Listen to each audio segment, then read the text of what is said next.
personas queridas, amantes de la literatura y del arte. Me llamo Adriana, soy brasileña y me desempeño como profesora de español y literatura para extranjeros. En nuestro encuentro de hoy les voy a presentar un libro muy interesante. A ver, ¿cómo se llama? Rayuela o Rayuela, si prefieren ustedes, del fenomenal Julio Cortázar. ¿Sí? Pues les comento que este libro así nos invita a un juego.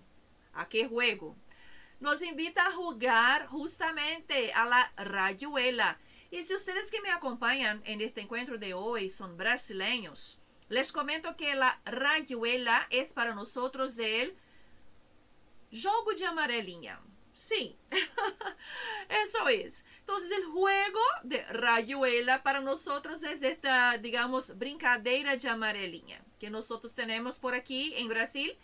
Y bueno, entonces es una invitación muy interesante realmente porque me parece que esta obra de Julio Cortázar, que surgió en 1963, ella produjo así como un gran impacto en el arte de novelar en lengua castellana.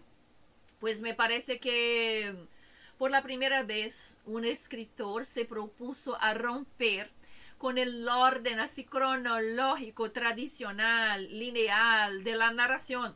Sí, y bueno, consecuentemente, tenemos entonces la idea de subvertir el lenguaje, empleando elementos muy interesantes, figuras de lenguaje, bastante ironía, humor, ¿sí?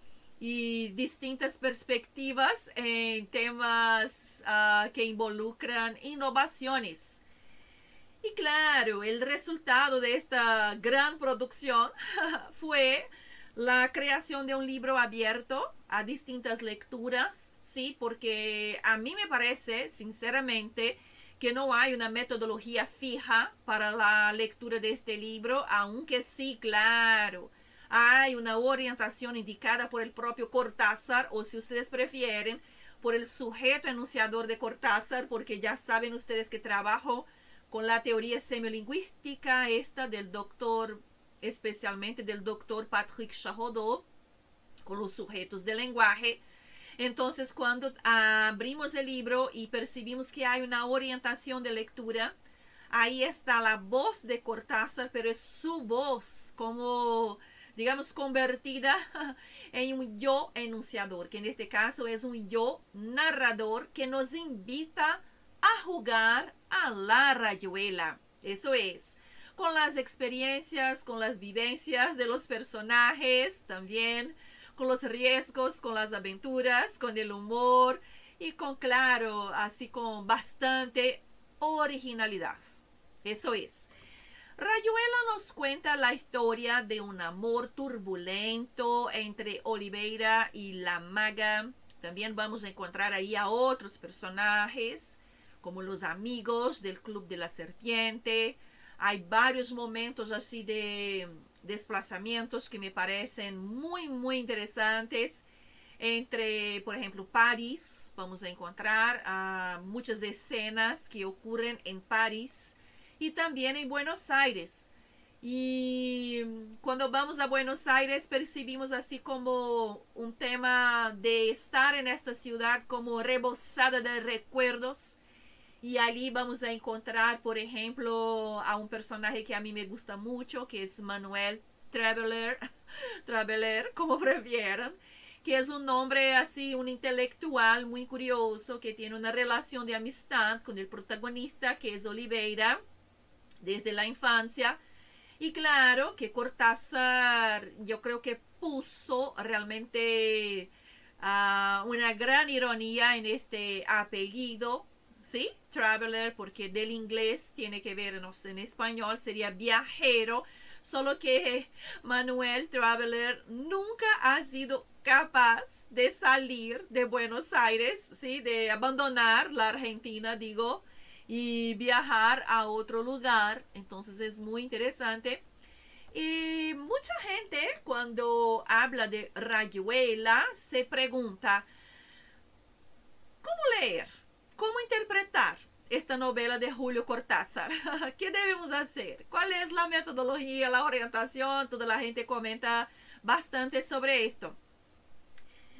Pues les digo que como estudiosa así de literatura y de lingüística, como les estaba comentando antes, yo no creo que haya solamente una forma de leer esta novela, como les estaba comentando, aunque sí, claro, hay realmente una indicación, una sugerencia de lectura, pero esto es planteado en el inicio del libro como una propia sugerencia realmente de lectura. Les comento qué es esto, es una sugerencia de lectura.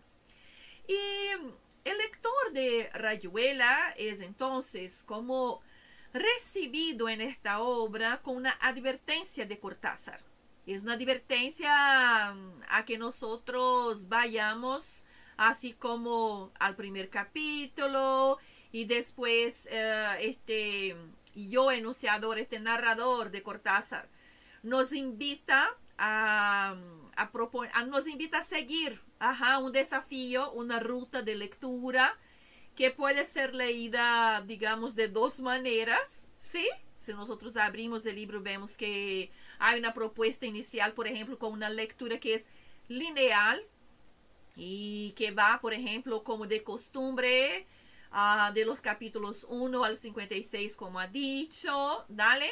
Y ahí de esta forma conoceremos una historia, pero después nos propone también, siguiendo el tablero de dirección, es muy curioso, hay un tablero de dirección propuesto por este sujeto enunciador, que coincidentemente es la figura del autor, así me parece, que nos propone que empecemos por el capítulo 73 y que hagamos saltos, ¿sí? De un fragmento a otro que son indicados a lo largo de la narración. Entonces, otro aspecto curioso también que me gustaría comentarles es que la novela, ella tiene una estructura así como visible de tres partes. Sí, este es muy interesante, que son llamadas del lado de allá, del lado de acá y de otros lados. Y Julio Cortázar entonces propone que nosotros entremos en este juego, saltando, digamos, de un cuadro a otro cuadro, como si nosotros estuviéramos jugando a la rayuela. Y entonces vamos a aprender un poquito más sobre esta genialidad. Les voy a mostrar aquí en el libro algunos temas que me parecen muy interesantes como sugerencia para reflexión. Vamos a ver eso. Entonces, les voy a mostrar. Aquí está de nuevo la portada del libro. Dale. Y cuando nosotros entonces abrimos este libro, así que luego viene en el inicio realmente, miren qué interesante, les voy a mostrar. Aquí, miren. ¿Sí? No sé si mi cámara alcanza bien. Hay un tablero de dirección. Hay un tablero de dirección y este sujeto entonces, este yo enunciador que se despliega de Julio Cortázar, nos dijo lo siguiente. A su manera, este libro es muchos libros, pero sobre todo es 2 libros. El lector queda invitado a elegir una de las 2 posibilidades siguientes. El primer libro se deja leer en la forma corriente y termina en el capítulo 56, al pie del cual hay 3 vistosas estrellitas. La ironía es algo que me fascina, que equivale a la palabra fin. Para decirnos que no se equivoquen, pero está tramposo, ¿eh? Por consiguiente, el lector prescindirá sin remordimientos de lo que sigue. Y aparece entonces la próxima orientación. El segundo libro se deja leer empezando por el capítulo 73 y siguiendo luego en el orden que se indica al pie de cada capítulo. En caso de confusión u olvido, Bastará consultar la lista siguiente. Ahí aparece la lista, miren. Aparece la lista. Dale con los capítulos. Miren, ahí está. La pregunta que no quiere callarse es: ¿y si se estropea, si se mancha esta lista? ¿Cómo hacemos? Entonces vamos a la internet, buscamos en el Google. ¿Qué hacemos entonces? ¿No leemos? Claro que leemos. Este está tramposo, hay sugerencias. Podemos seguir de la manera que aquí está, claro. La sugerencia de lectura está obvio. Pero nosotros tenemos también el potencial creador, así me parece, realmente, para que podamos encontrar otras maneras de lectura, otras maneras de leer este libro de Cortázar. Y otros aspectos que me llaman mucho la atención en este libro es la cantidad de citas que producen, así como un efecto interdiscursivo, ¿sí? Un efecto de intertextualidad. Entonces, luego, en el primer capítulo, donde está planteado el tema, les voy a mostrar, miren, qué interesante, donde aparece del lado de allá, ¿lo han visto? Lo que, claro, abre un presupuesto de que existe un lado de acá y un lado de allá, donde ustedes, por ejemplo, están y otras personas también. Y hay otros lados. Entonces, luego por aquí tenemos un epígrafe.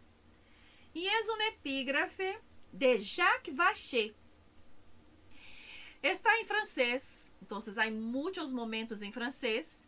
Y en este momento nos dice: rien ne vaut-tu un homme comme d'être obligé de représenter un pays. Jacques Vacher. Carta a André Breton. ¿Qué será esto? ¿Qué será esto? Pues aquí ya tenemos algunas claves interesantes, porque está diciendo por este epígrafe de que nada es más cruel a un hombre, nada mata más a un hombre que ser forzado, obligado a representar un país. Entonces, aquí también ya es una propuesta interesante de ruptura o de reflexión, ¿verdad? Al tema este de romper con ciertos patrones, con ciertos temas. Y nosotros tenemos, luego aquí en el inicio de la narración, también ya un interrogante que me parece que ya es la invitación al juego. Así tenemos algo como esto, miren. Nos dijo el narrador: ¿encontraría a la maga? Tantas veces me había bastado asomarme viniendo por la Rue de Seine, al arco que da al Quai de Conti, y apenas la luz de ceniza y olivo que flota sobre el río me dejaba distinguir las formas. Ya su silueta delgada se inscribía en el Pont des Arts, a veces andando de un lado a otro, a veces detenida en el pretil de hierro inclinada sobre el agua. Entonces aquí me parece que ya está planteada algo como una búsqueda, ¿sí? Algo como un laberinto. ¿Por dónde estará? ¿Encontraría yo a ella, a la maga? ¿Sí? Entonces también ya está bien interesante para que reflexionemos sobre este juego. Y después, miren, aparece como... Ahí estoy mostrando algunas partes del libro, ¿sí? Para que vayan conociendo un poco. Miren, del lado de acá. Del lado de acá, como la parte 2, o no sé, puede ser que sea otra parte, por eso está como estructurada de esta manera, pero como va indicándonos así como diferentes rutas de lectura, puede ser que haya también desplazamientos, ¿sí? Y aquí les voy a mostrar. Entonces hay una parte que me parece muy interesante también, aquí que lo ha titulado como, miren qué interesante, aparece como ver si mi cámara lo alcanza. De otros lados. De otros lados. Y aquí dice que son capítulos prescindibles. ¿Qué sería esto? ¿Sería también una ironía, una trampa o será verdad? Pero me parece que aquí realmente de otros lados es como si estuviera proponiéndonos algo como una teoría literaria, con el desafío este de leer también, haciendo algunas críticas a la propia estructura estricta, tal vez, de la teoría literaria, me parece. Y nosotros tenemos una cita muy, muy interesante, entre otras, que está en el capítulo 85. En este momento el sujeto narrador nos dice algo como eso, miren. Las vidas que terminan como los artículos literarios de periódicos y revistas, tan fastuosos, en la primera plana y rematando en una cola desvaída, allá por la página 32, entre avisos de remate y tubos de dentífrico. Miren que la crítica realmente a este tema de la manera estricta como van metidos los artículos literarios, ¿verdad? Esto me he identificado bastante porque yo sé cómo es esto, que soy escritora de artículos, ¿no? Y me parece que realmente es algo fascinante pensar en este tema. Como ha dicho Cortázar a lo largo de su narración, incluso hay un momento en el que habla también de estos tubos de dentífrico, porque nosotros tenemos que manejar estos tubos así con una metodología. Ajá, hay un momento en que habla por aquí que si yo lo aprieto en otro lugar, en lugar de apretarlo de abajo hacia arriba, entonces algo como esto. Y pues yo creo que es esto, sí, que ustedes tienen muchas formas de leer esta narrativa. Yo creo que es realmente algo muy interesante. Es un libro muy abierto a múltiples narraciones y ahora me pongo curiosa. ¿Y ustedes? ¿Ah? ¿Ya han leído esta obra? ¿Cómo la han leído? Si ustedes quieren contarme eso, me gustaría muchísimo saberlo. Pues dejen sus comentarios aquí, sí, y vamos charlando un poquito más. Entonces, hasta el próximo encuentro. Muchas gracias.